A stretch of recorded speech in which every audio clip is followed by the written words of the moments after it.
future homeowners, yung nasa likod ko is Gillian house model. Loft type siya and may 3 bedroom. So tara, pasukin natin.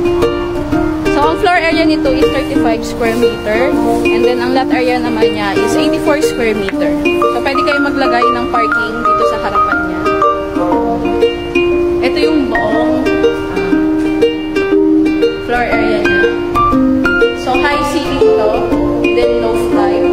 So ito yung 1 bedroom.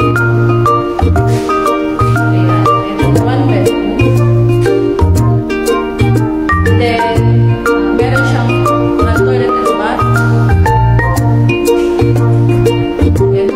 Gagamitin na lang siya kasi meron naman siya. And then ito yung kitchen. So akit tayo sa taas para dun sa dalawang bedroom. So kung prefer nyo yung may kwarto sa baba, so okay na okay tong Gillian para sa inyo. Hindi siya malaki, hindi rin siya maliit. So sakong-sakong. Okay yan.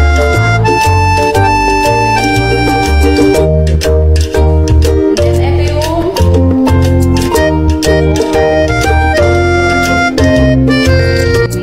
so available to for construction, which is pre-selling po.